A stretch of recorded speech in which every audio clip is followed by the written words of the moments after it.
Hi, everybody. Will here with this week's interview chair. And this week on the chair, we have none other than Doug Johnson from Roast Shoes Bouviers and more famously, Bugaboo Old English Sheepdogs. It's a great interview, so listen to this.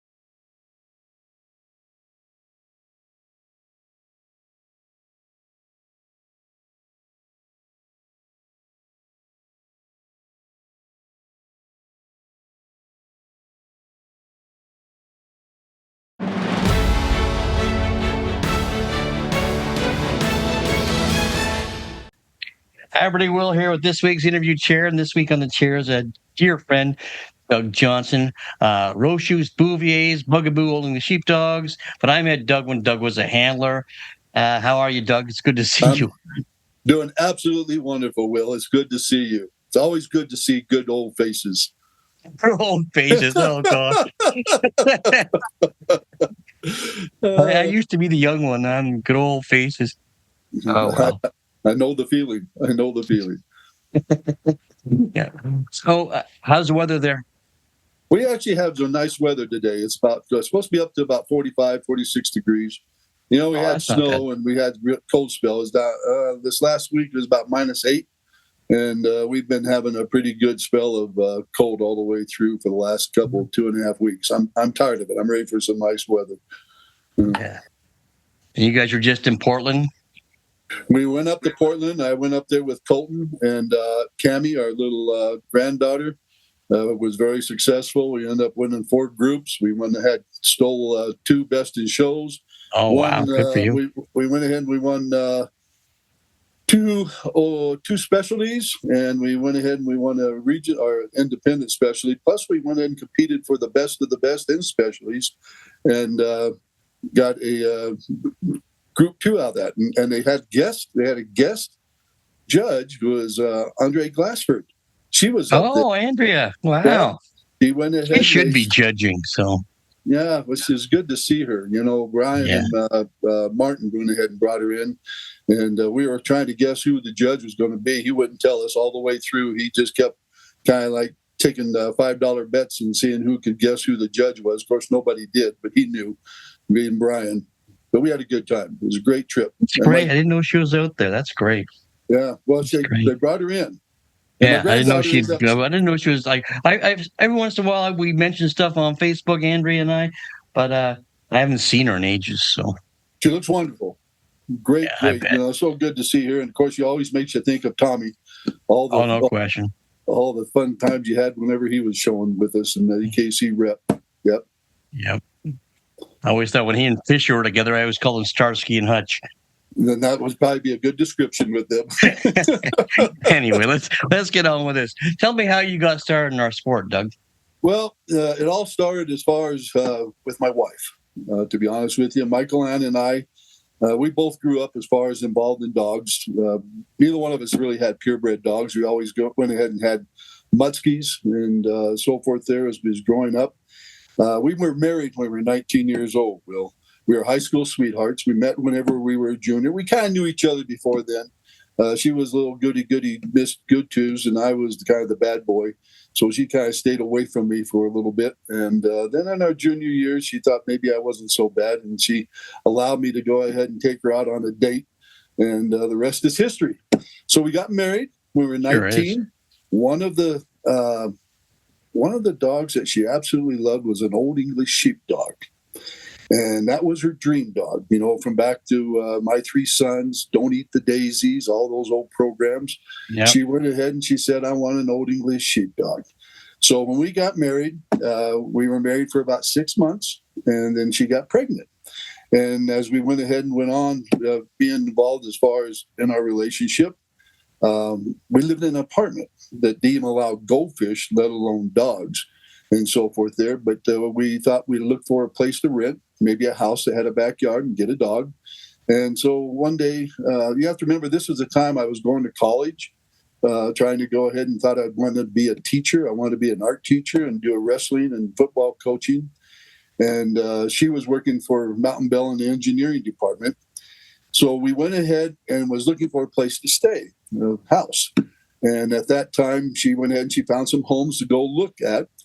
And she went ahead and she said, I found some homes for us to go look at. And I went ahead and said, okay. So we went to go ahead and go out the door. And she said, oh, by the way, I was looking through the paper and I found that it says Old English sheepdogs for sale, championship lines. I thought, oh, boy.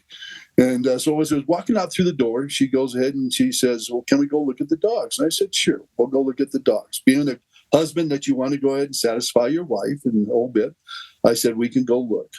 So we went out the door, and as we're going out the door, she said, you have your checkbook. I'm kind of like, why do I need a checkbook to go look at dogs for? So we went ahead and went and looked at the house. It was not what she had in mind, but she said, we have time. Can we go by and look at the Old English sheepdogs? Now, the owner of this bitch that they had was Mandy. They were in the Air Force. They actually obtained her from over in England when they were stationed over there. And they brought her over here to Colorado. And at that time, there was a gal by the name of Louise Lapina. I don't know if you ever heard of Louise Lapina, but she's a famous dog artist. Her husband was in the Air Force out the Air Force Academy, and she had Sonny Bray Jack Frost, which was one of the top winning Old English sheepdogs that was being shown at the time. And they had bred that bitch to him. And so we went ahead and we took a puppy. We called him Oliver. And that was our adventure as far as into purebred dogs. And she got started as far as an actual showing with a gal by the name of Gwen Walters, who we met with the Colorado Springs Kennel Club. Now, I will confess, I was not involved as far as into showing at this time, Will. I was a big softball player. Okay. I loved when I went ahead and graduated from high school. I got involved as far as into competitive fast pitch here in Colorado Springs. And I played a couple of years as far as fast pitch softball. She would go to dog shows with Gwen, and she would come back home, and I would go ahead and go to weekends as far as playing softball. It wasn't until about 3 dogs down the road, Oliver was a neat dog, but he was not a show dog. Everybody loved us when we came to the dog show because we'd take 3rd or 4th place, and they always thought that we were great because we made points for them. We always got invited to the luncheons, got invited to the little social events and the whole bit. But I didn't like taking 3rd or 4th place. I was seeing my wife take 3rd and 4th place, so we went ahead and we bought another dog, which we thought was better quality. We drove all the way out to St. Louis to pick that dog up over the weekend, drove all the way back so we could both be at work on Monday. That dog we called Sundance, and he ended up being dysplastic, so that was out the window. And we obtained another bitch that was a OFA certified bitch, but she had not been shown, and her name was Punky. And we went ahead and got her. We finished her shows and so forth there. Punky took a liking to me more so than she did my wife. And so I got to show Punky. And I went ahead and they had a big dog show specialty out here in Denver, Colorado. Terry Carter was the judge. They brought Terry out here to judge. And so I went ahead and my wife told me I was going to go up to that show and I was going to go ahead and show Punky since she liked me the best. And I went up there and I showed Punky, and I ended up winning the best of breed with that bitch. And I didn't know what the cat hair was doing, but evidently Terry thought she was pretty nice. And that was our introduction as far as to Terry Carter. Now, as time went on, we didn't have such good luck as far as with the Old English sheepdogs, and we kind of got a little bit discouraged. Gwen Walters, who we went ahead and we got to know as friends, she had a couple dogs that I helped show. Pippin, which was out of Sandra Haysecker's dog. Let me interrupt you just for a second. How did you learn to show? Well, be honest with you, I didn't. I played a lot of softball, Will, and I was pretty athletic, okay? And I didn't learn like everybody else did as far as going through apprenticing and working for somebody else. My talent is, like I said, I went to school to go ahead and be a teacher, an art teacher. I was a pretty good artist. And so you had an eye as well. I had an eye for creating things. And that's how basically I got started in handling, to be honest with you. I went ahead and we had the Old English sheepdogs that we went ahead and we went on with. We actually went ahead and I wanted a second breed. I tried the Afghan hounds because I thought Afghans were absolutely beautiful. I love their elegance and their demeanor and a whole bit. But the problem is with Afghans, they're not compatible with Old English sheepdogs. The hound and the herding dogs, the Old English would push on the Afghans a little bit. And I got tired of being in the emergency room getting Afghans sewn up and so forth. Okay, to be honest with you. So we went ahead and we got out of the Afghans, and I was at a dog show in 1975, 76, and I ran across the Bouvier. And I saw that dog. His name was Humorous de la Bouvier. He was from France. And I saw that dog. Now, a little bit of history behind me is I got Scottish, Irish, I got a little bit of Indian blood behind me. So the Bouvier was very appealing because it reminded me of a bear and a buffalo. Okay? I'm like, okay, this guy fits my demeanor. He's kind of a dog that's stoic and kind of reserved, but at the same time can be pretty tough when pushed. That being said, is we got started into the Bouviers. Now, the Old English sheepdogs we kind of put on hold, but while we were showing dogs for Gwen Walters, we took a trip back in, I think it was 1977, back up to Calgary to the specialties they had up there. And we took our Old English sheepdogs up there. And that's when we met Terry Carter and, again, met Terry Carter and Edie Shields. Now, do you remember Edie Shields? Did you ever know? No, I don't. Okay. Edie Shields is the one who originally started Bugaboo Old English Sheepdogs. Did you know that? The name was named after the Bugaboo Mountain Range up there in Canada. All right. Does that make sense now? Yeah, for sure. We got up there. We got them. We showed up there. We did well. We took like 6 dogs. I finished 5 championships onto the 6 dogs that we took. But we went ahead and we met Edie, and we went to a dinner that they had that night as far as for all the Old English sheepdog people. And about a year later, I was going around the corner from a dog show, and I went ahead and I saw this beautiful Old English sheepdog whose name was Ricky. And I thought, God, that dog is beautiful. And I looked up, and it was Edie Shields who was showing it. Now, Edie and John, who was in real estate, moved down here to Parker, Colorado.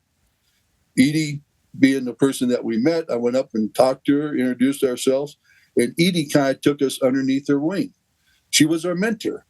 Bugaboo Old English Sheepdogs was Edie Shields. She also had Bugaboo Golden Retrievers. So, that's a great story. Yeah, from that point on, well, it gets better here.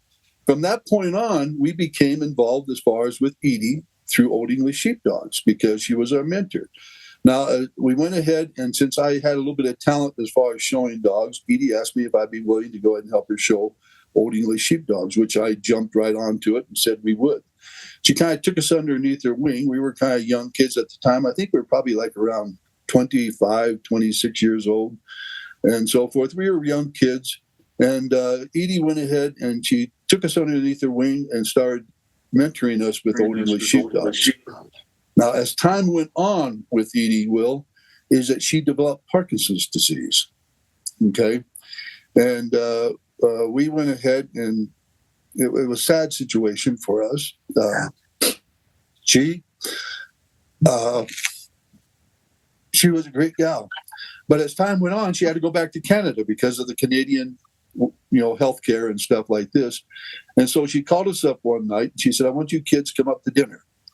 And we went ahead and we went up to dinner and we had dinner with her and so forth there. And I knew something was going on with Edie because I could tell by the way she was shaking and stuff like this. And she became a little bit more rigid and so on. But she was a very private person and didn't discuss things very much. And she went ahead and said she's going to have to go back to Canada and she's going to have to go ahead and deplete her kennel. And she said, I want you kids to go ahead and take the best Old English Sheepdog bitch that I have, and I want you to go ahead and start your own kennel. Okay? I went ahead, my wife and I, we talked about it, and we told her, we said, the only way we will do this, Edie, is the fact that we go ahead and keep you involved as Bugaboo Old English Sheepdogs. I said, we do not want to go ahead and reestablish a kennel name for ourselves.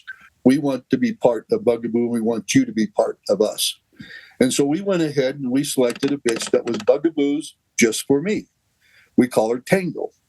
And Michael Ann went ahead and showed her, did some group placing with her. Of course, that was the time that King Boots was out with Jack Funk and so forth there. And it was pretty tough to go ahead. And Sure. Brian had Dictator and so forth there. So we went ahead and was running up against some pretty tough competition. But we loved this bitch, and we went ahead and we took her. And she was a very sound bitch because Edie was very, very big on soundness. And but it really was not enough bitch for what I felt we needed for the Old English sheepdogs. So we went ahead and we were looking for a stud to breed her to, and that's when we went ahead and decided on a dog by the name of Wise Guy, Whisperwood's Wise Guy, Joyce Wetzler, and so forth there. So we took Tango back, we bred her to Wise Guy, which produced Bugaboo's Big Chill. And in all our lines from this point on, I can trace every one of our dogs, Will, back to that foundation bitch. All the dogs that we currently have at one point all go back to that foundation bitch. And it was 2006, times goes by and so forth. We went ahead and we had a couple dogs that we were doing some winning with, but I had Bugaboo's Big Puff Daddy. I don't know if you remember him or not.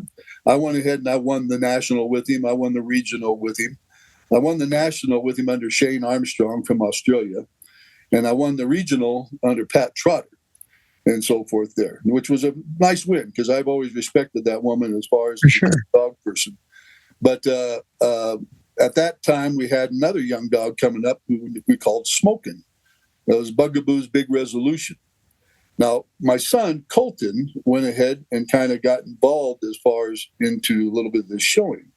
What ended up happening was, sorry about that, what ended up happening was one day we went ahead and went to the show when Colton was in high school and going into college.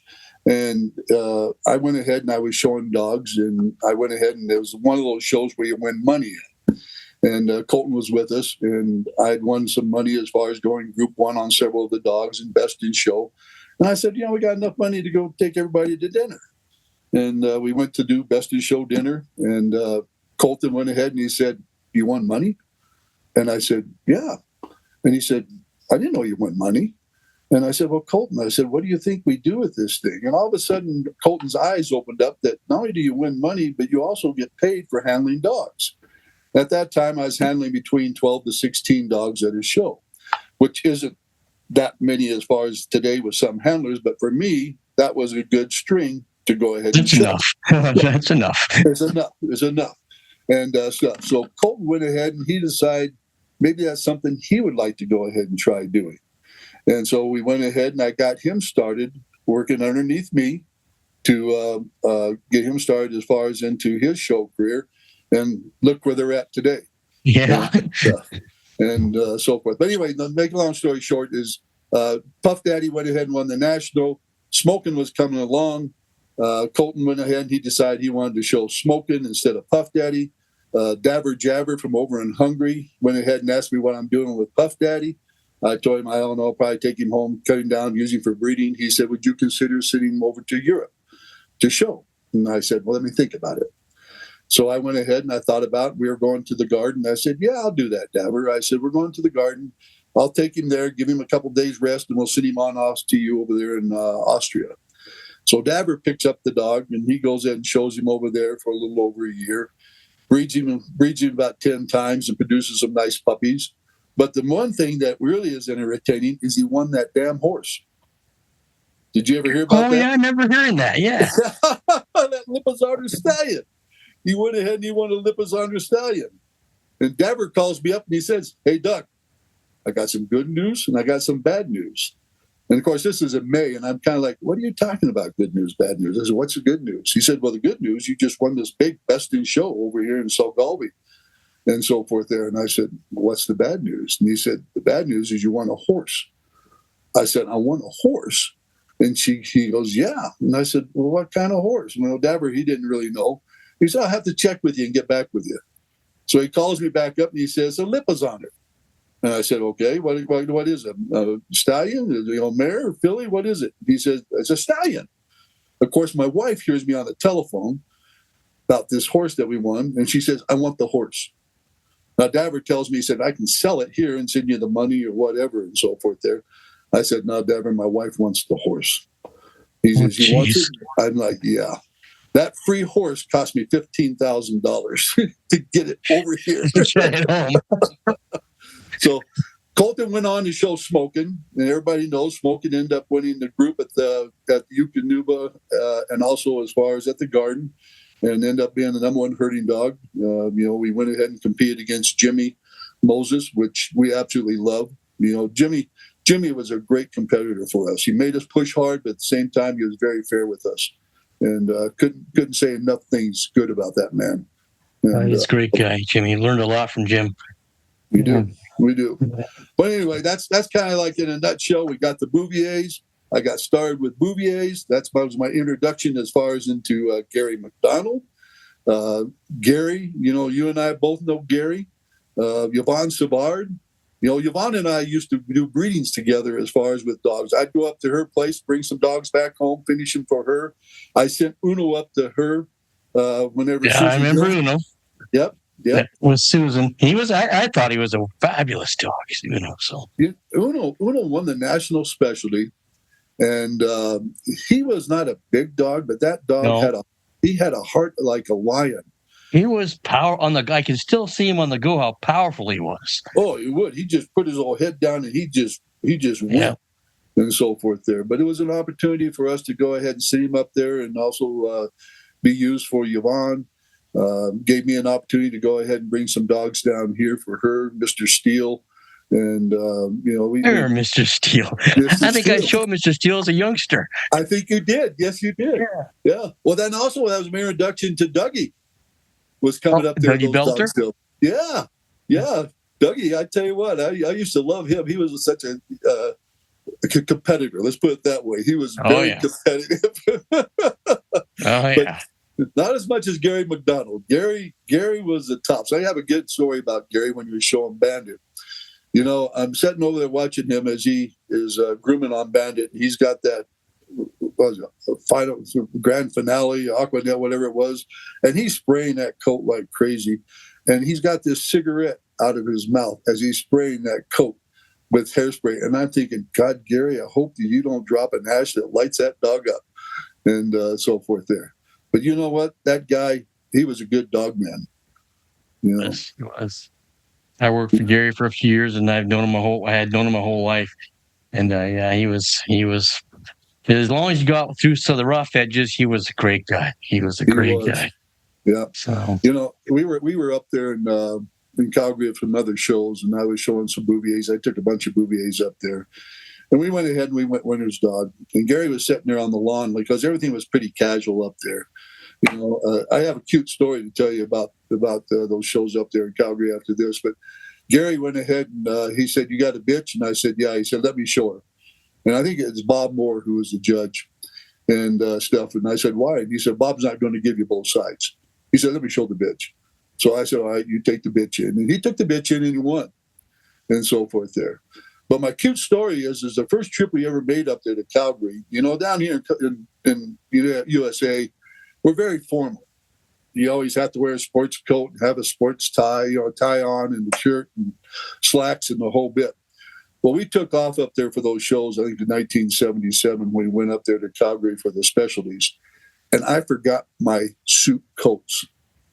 And halfway up there through Montana, I realized I did not have them. So I called my staff back there at the kennels and I said, "Hey, you're going to have to go ahead and get my suit coats, put them in a box and ship them up here to me because I got to have my sports coats." So they went ahead and they shipped those things, Air Express, up there to Calgary.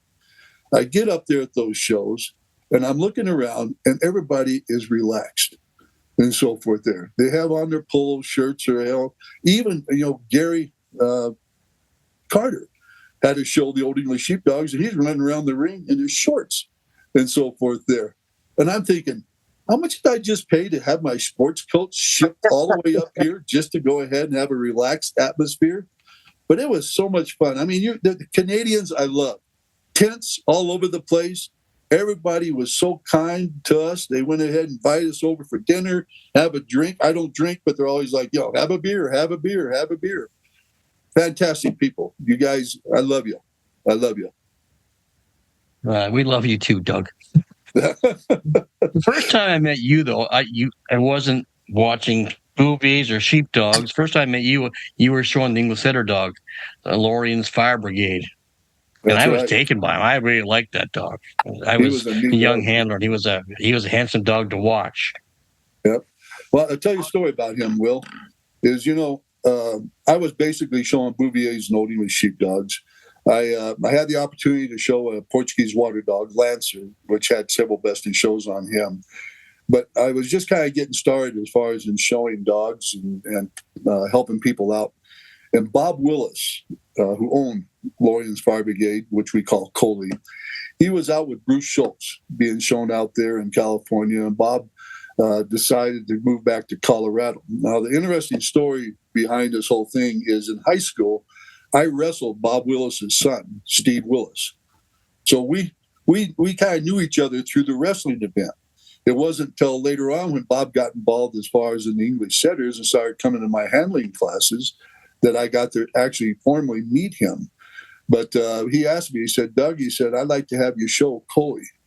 And I told him, I said, Bob, I said, that dog's got a tail. I don't know nothing about showing dogs with tails. I said, I show Old English sheepdogs and Bouviers, and they don't have a tail and stuff like this. And he said, I want you to show that dog, and I want you to go ahead, and we'll teach you what you need to know. And him and his, fantastic, I can't say enough about them as dog owners. As a handler, you get certain people that you work with, you work for, and you go ahead and you say, man, these people are more like family than they are a client. Oh, yeah. And that's the way Bob and his was. And we went ahead, and I was very successful with him. Did a lot of winning with him until I came up there and ran into you guys and so forth there in Canada, Richard Lake and you and Dougie and the whole bit. But I won the national with him. I remember you winning the national with him. Yep, won the national and won the independent specialty with him. And I won that out of the veteran class. And what was so interesting about that is everybody was standing up as that dog went ahead and went around going, Coley, Coley, Coley. I'll never forget that because he had been kind of the bridesmaid for several years, and we had him looking the best when he was a veteran. I think he was like 6.5, 7 years old whenever I won that national with him. But he was a beautiful dog. Yeah. He was a beautiful dog. I really liked that dog. So that was he was ahead of his time, actually, so type-wise. He kind of was. And, and there was a lot of good English setters back then. And I met a lot of great people as far as in the English Setter Club. Those people were very kind to me and very nice. As you go sometimes as being a handler, you go ahead and you go into somebody else's breed. They're not always as favorable with you. But those people with English setters, they were fantastic. Today, I still have good rapport with some of them that I show with. I think if you go into a breed like that and they can tell that you want to learn, they tend to embrace you. So they do. And I was learning. There was an old saying, Pat Pirelli. I don't know if you know Pat Pirelli, an old horse trainer. He had an old saying that I always kind of went by, and it was like, when you're green, you're growing. When you're ripe, you're rotten. And I tell you what, I've always kind of kept that back in my mind. I always want to learn. I always want to learn and be. Yeah, that's a good saying. Don't be rotten. Yep. So, Colton's showing dogs at this. Well, we talked about him starting up. He had some great dogs. You've had great dogs in the past. He's had a lot of great dogs. Yeah. I'm going to tell you a little story about Colton and about Heather. Now, both of them are up for Breeders of the Year this year, as far as going in here to Westminster. I'm very proud of them. I'm proud of all of my kids. We all are. It's just great to watch. Yeah. So. I had 5 children, or my wife helped me have 5 children. And so, I had 4 girls and 1 boy. Colton was the youngest and so forth there. But, I used to come back from handling, and I was carrying a dog by the name of Cash. He was a bull mastiff. And I had him on my truck, and I'd come home late at night or early in the morning and, have the dogs out there into my truck. And Colton used to, if I got home in time, he went ahead and he said, Dad, can I go out and get Cash and bring him in, let him sleep in my room? And I said, sure, that'd be fine. He belonged to a guy up in Denver. His name was Rick Donovan. He worked for the Colorado Department of Highways. But make a long story short, is Colton loved bull mastiffs. So one day, Colton decided that he's going to go ahead and get his own dog. But he didn't want an Old English sheepdog. He didn't want a Bouvier. He wanted his own breed. He wanted a bull mastiff. He said, Dad, can you help me find the bull mastiff? And I said, sure. So there's a gal here in Colorado who was breeding bull mastiffs, and she bred to a dog back in New York by the name of Lumpy. Okay. Now, this dog was owned by Ed and Linda Silva, shown by Heather Silva. Okay. This bitch had 12 puppies. So we go ahead and I asked the gal, I said, hey, when you do an evaluation on these puppies, we'd like to go ahead and get one, show dog. My son's interested in showing. She said, you can have second pick. But she said, the breeder's flying out to pick their first pick. And I said, all right, that's no problem. Out of 12 puppies, you got to go ahead and come up with a couple good puppies and so forth into a litter. So we made an appointment to go ahead and go up and see the puppies.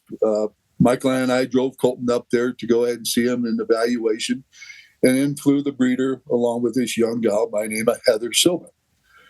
And so we're evaluating puppies, and as we're evaluating puppies, we kind of see Colton and Heather kind of making eyes at each other and kind of looking not to be this and so forth. And of course, Michael Ann picks up on it real quick.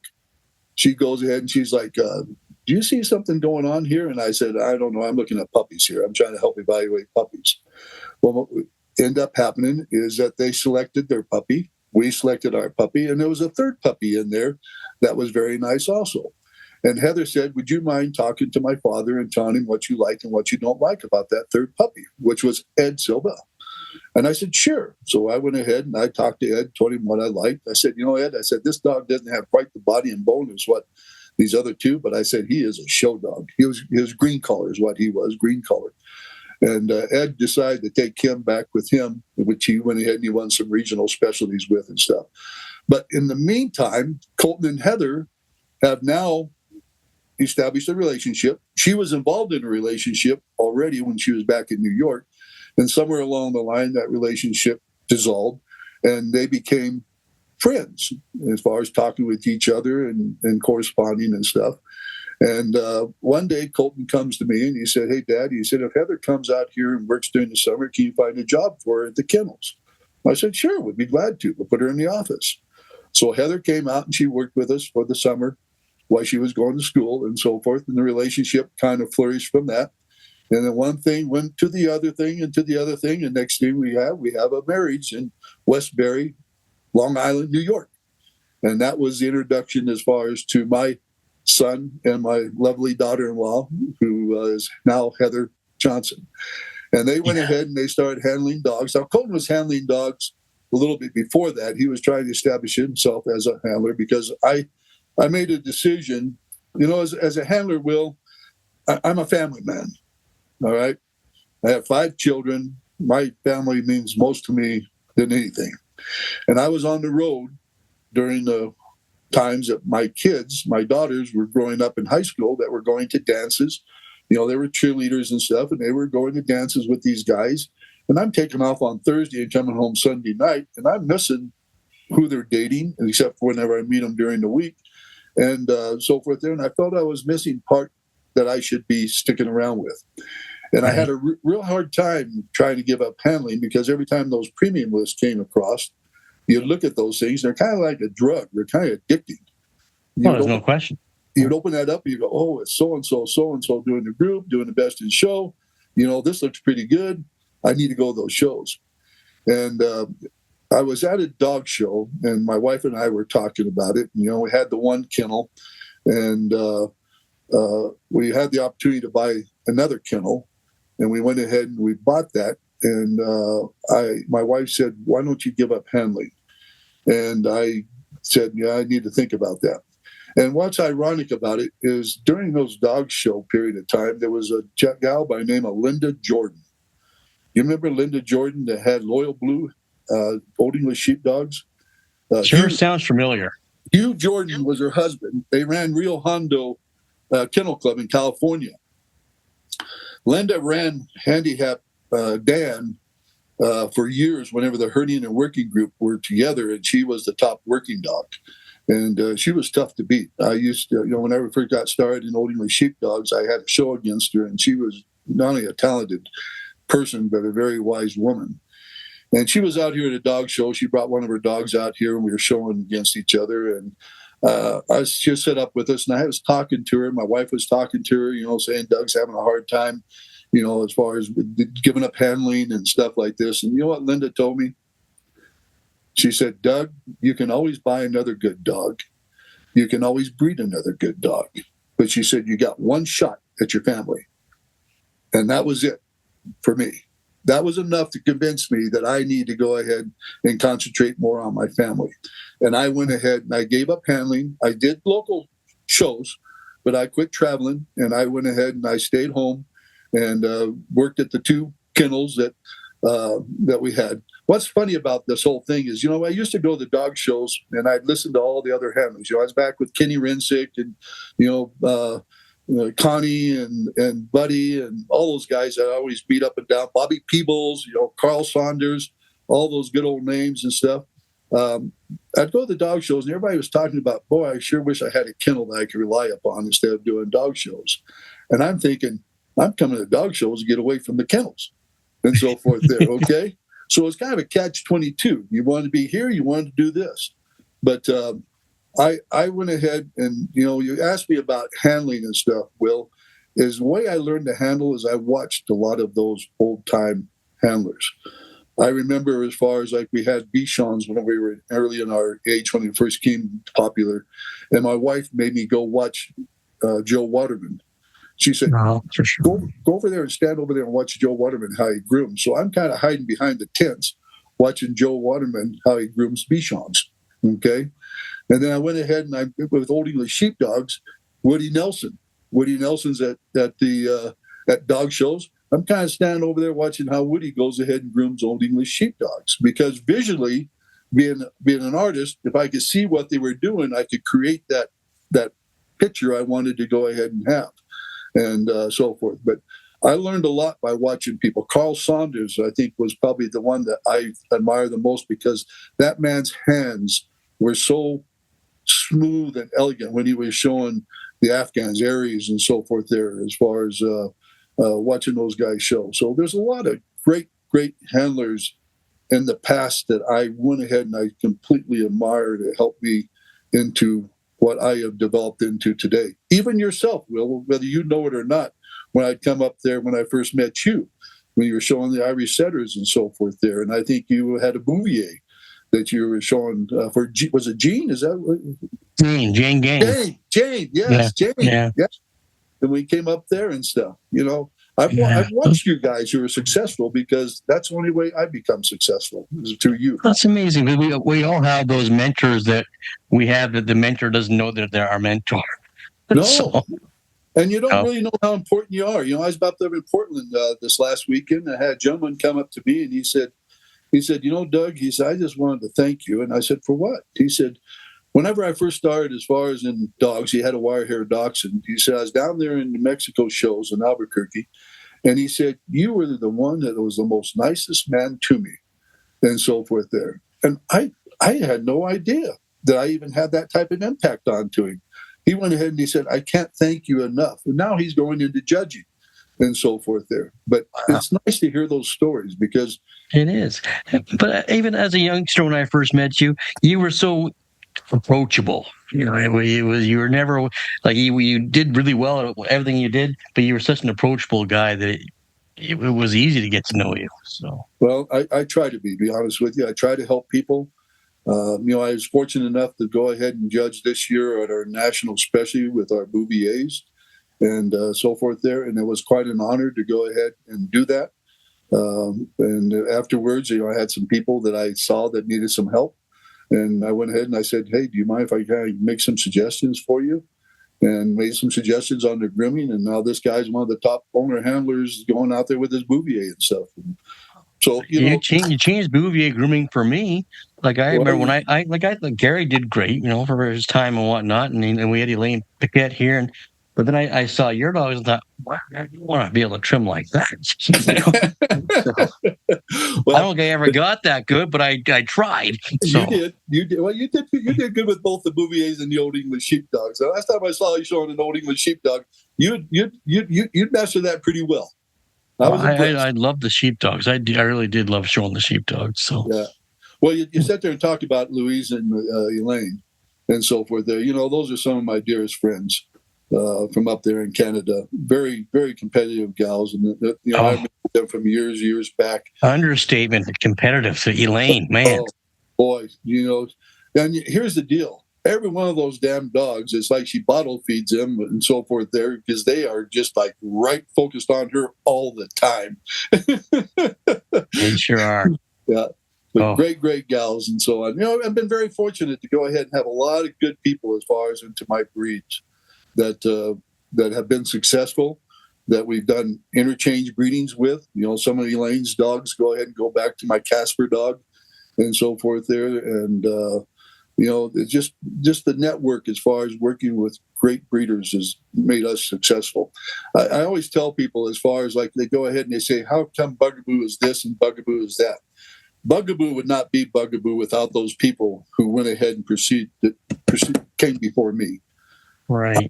Those are the ones who developed dogs that Bugaboo can go ahead and say, that's a Bugaboo dog and stuff. People like Edie Shields, Terry Carter, Joyce Wetzler.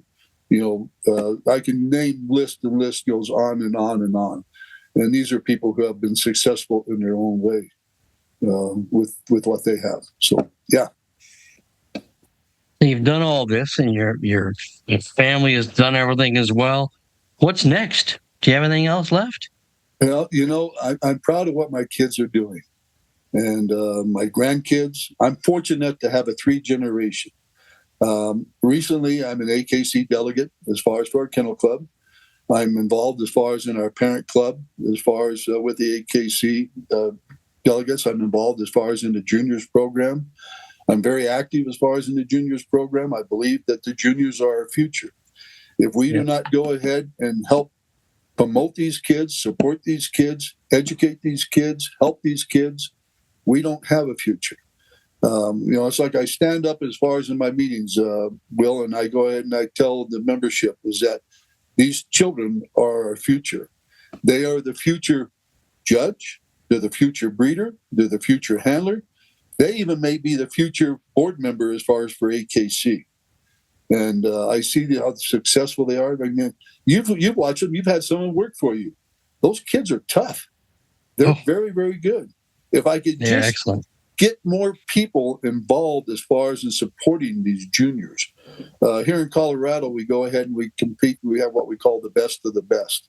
And they're usually about 12 to 15 juniors that we have each year compete, and they compete for scholarships and stuff. My granddaughter's been very fortunate where she's obtained scholarships to go ahead and go for college.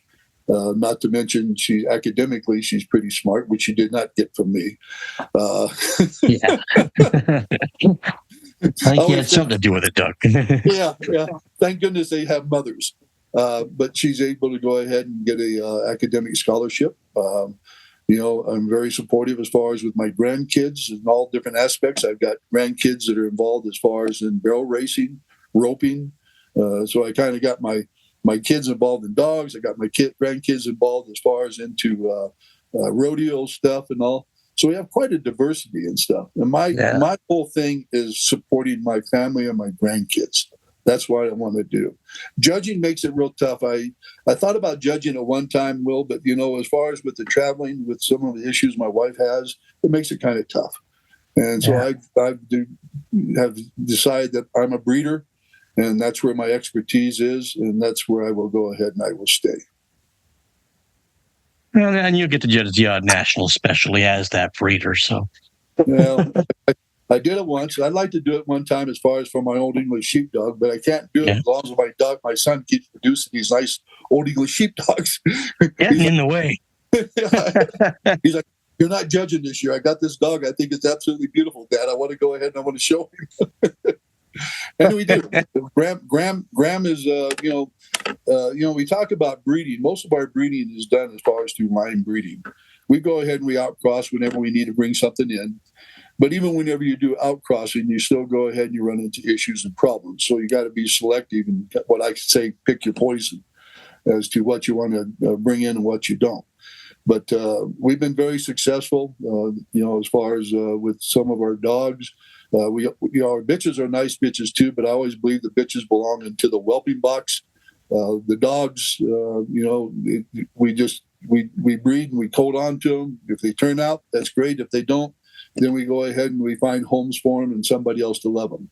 I know that sounds a little bit sharp and so forth there, but as a breeder, I can't keep everything that I breed. Right. That's understandable. Let somebody else love the rest is what I do. Breed the best and let somebody else love the rest. It makes perfect sense. Yep. What a great interview, Doug. That was fabulous. Well, I haven't shut up at all, Will. Oh, perfect. I'm glad I get the opportunity to go ahead and sit and talk to you. I don't know what information I can share with people, but I like you said, my life is kind of an open book. I try to help people whenever people talk to me about things. I'm not an expert by no means, but I go ahead and I look at people like the other Doug Johnson. Dougie, that's been very successful as far as in his breeding program. Bill Shelton, as far as in his, Jimmy Moses. I mean, these are all great dog people that have been very successful into their own right in their own breeds. And I admire those people. I mean, when I go in, and you know this as far as well as I do, whenever I walk into a best in show ring, I look and I see what the competition's like. And whenever I walk out of that show ring, and if I'm the best in show winner and I've got those type of people in my ring that I'm competing against, I'm happy. Oh, for sure. Win or lose, I'm happy. And I can be just as happy for them because being a breeder, being on top, I can go ahead and appreciate what they're doing. And one other thing I didn't mention too is, all this success that we've had has not always been because of Doug and Michael Ann Johnson. When we went ahead and we were showing Swagger, we had Ron and Debbie Scott to go ahead and support us and support the activities of that dog and being shown. And with Elsa, we had Mylan Limp. And these are great dog people that invest as far as into our dog sport and the purebred dogs in our community and so forth. And we would not be able to have any of this without those people who have gone ahead and believed in us and backed us. And I appreciate them. Well, you've all left your mark, that's for sure. Well, yeah, we've been fortunate. Been very fortunate. Well, thank you for your time, Doug. I really appreciate it, and I hope to see you somewhere. I don't know where I'll see you. You going to be in New York this year? I'm going to New York. I'll see you there. The kids are dragging me along, and so forth there. So I'll go ahead and I'll be there, Will, and I look forward to go ahead and get my big Will hug. Okay. It'll be great to see you, Doug. All right. Thank you, guys. Thank you so much. My pleasure. Have a good day. Bye-bye. Thanks, Doug. That was fabulous, and I knew it would be. You don't think you're a good interview. That was a fabulous interview. If you like what you see here, make sure you press the like, share, and subscribe button. And don't forget about all the other podcasts. We have the Dog Show Drive, and we have the Coach's Corner. Like them all. Talk to you soon.